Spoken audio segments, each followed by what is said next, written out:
എൻ്റെ പേര് ആദിൽ എന്നാണ്. ഇവിടെ വന്നത് എൻ്റെ ഉമ്മാനായിട്ടാണ്. ഉമ്മാൻ്റെ പേര് കുഞ്ഞാത്തുട്ടി എന്നാണ്. ഞങ്ങൾ വരുന്നത് ഇവിടെ അടുത്ത് തന്നെയാണ്. ഭയങ്കര അച്ഛനമ്പലം എന്ന് പറയും. ഇവിടുന്ന് ഒരു 3.5-4 കിലോമീറ്റർ ഉള്ളൂ ദൂരമാണ്. മകൻ്റെ സ്ട്രോക്ക് ഇടത്ത ഭാഗത്ത് സ്ട്രോക്കാണ് വന്നത്. ഇടത്ത ഭാഗം പൂർണ്ണമായിട്ട് കയ്യിനും കാലിനാണ് വന്നിട്ടുള്ളത്. സ്ട്രോക്ക് വന്നത് ജനുവരി 26-ാം തീയതിയാണ്. നമ്മൾ ഇവിടെ കോട്ടക്കൽ അൽമാസ് ഹോസ്പിറ്റലിലായിരുന്നു. അവിടെ ഒരു 5 ദിവസം അഡ്മിറ്റ് ചെയ്തതിന് ശേഷം 2-ാം തീയതി ആയിട്ടാണ് ഇവിടെ വന്നത്. ഷിഗാബിനെ കുറിച്ച് അറിഞ്ഞത് നമ്മൾ ഓൺലൈൻ വഴി അറിഞ്ഞതാണ്. നമ്മളൊരു റിലേറ്റീവ് ഇവിടെ ഇതിന് മുമ്പ് ഇവിടെ അഡ്മിറ്റ് ആയിട്ടുണ്ട്. അഡ്മിറ്റായി ഇവിടുന്ന് കഴിഞ്ഞ് പോയിട്ടുണ്ട്. അങ്ങനെയാണ് നമ്മളിവിടെ അറിഞ്ഞിട്ടുള്ളത്.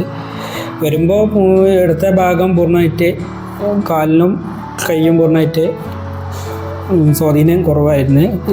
തീരെ ഇല്ലായിരുന്നു. നടക്കാനൊന്നും കഴിയില്ല. എടുത്തു വെക്കലൊക്കെ ആയിരുന്നു. അപ്പോൾ ഏകദേശം ഒരു 1.5 മാസത്തോളം ഇവിടെ നിന്ന് അതിൻ്റെ ശേഷം ഇൻഷാ അല്ലാഹ് നമ്മൾ നല്ല ഉഷാറുള്ള ഇപ്പം പിന്നെ ഇവിടുത്തെ ട്രീറ്റ്മെൻറ്റും കാര്യങ്ങളൊക്കെ നല്ല ഉഷാറാണ്.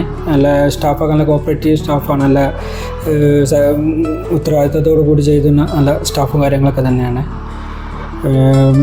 സ്ഥാപനത്തിൽ മാനേജ്മെൻറ്റും കാര്യങ്ങളൊക്കെ നല്ല ഉഷാറാണ്. താമസത്തിൻ്റെ കാര്യങ്ങളൊക്കെ എല്ലാ സൗകര്യങ്ങളൊക്കെ നല്ല ഉഷാറാണ്.